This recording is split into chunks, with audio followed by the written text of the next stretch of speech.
ஒன்றுமே பண்ண முடியாது ஃப்ரெண்ட்ஸ் அப்படின்ற மாதிரி தான் இன்னைக்கு சிஎஸ்கே வாசஸ் ஆர்ஆர் மேட்ச்சில் சிஎஸ்கே சும்மா தாறு மாதிரி பண்ணிட்டாங்க.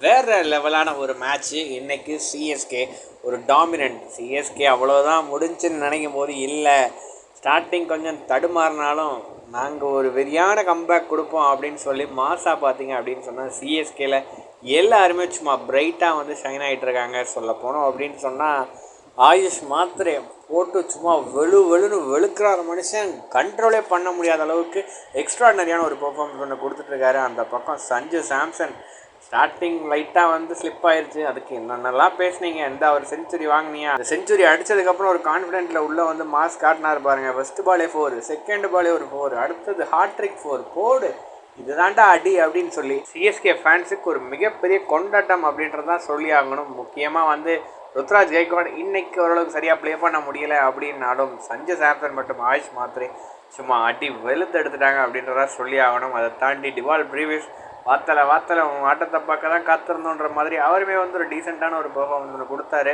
மொத்தமாக 41 ரன்கள். சர்ஃப்ராஸ் கானுமே ஒரு டீசெண்டான ப்ளே. ஏன்னா தான் ஸ்டார்டிங் ஓரளவுக்கு ஃபயராக சஞ்சு சாம்சன் ஆயுஷ் மாத்திரையெல்லாம் கொண்டு போயிருந்தாலும் ஃபினிஷிங் வந்து கொஞ்சம் டல்லாக தான் இருந்துச்சு சிஎஸ்கே கிட்ட. ஓகே என்ன ஆக போகுது அப்படின்லாம் வந்து யோசிச்சுட்டு இருந்தாங்க.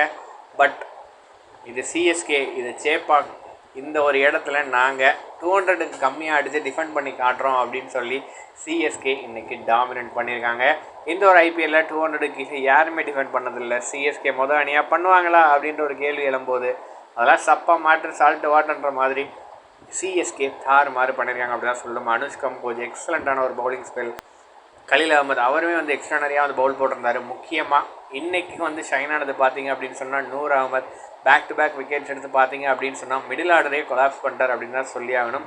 கேகேஆர் சும்மா அடி நொறுக்க போகிறாங்க அப்படின்னு சொல்லி எல்லாரும் பயந்துட்டு இருக்கும் போது கிடையாது, சிஎஸ்கே பவுலர்ஸுமே வந்து தாறுமாறு பண்ணுவாங்க அப்படின்ற மாதிரி இன்றைக்கி அகில் ஹுசைனாக இருக்கட்டும், நூர் அகமதாக இருக்கட்டும், முக்கியமாக அனுஷில் கம்போஜ் பார்த்தீங்க அப்படின்னு சொன்னால் எக்ஸ்ட்ரானரியாக பார்த்தீங்க அப்படின்னு சொன்னால் நல்ல ஒரு பவுல் பண்ணி, முக்கியமாக ஃபின் ஆலன் வந்து வெளுத்துருவார் அப்படின்னு சொல்லி பார்க்கும்போது அவரோட விக்கெட்டெல்லாம் எடுத்து டோட்டலாக ஒரு கேம் சேஞ்சிங் மூமெண்ட்டை வந்து கிரியேட் பண்ணி கொடுத்துருந்தாங்க.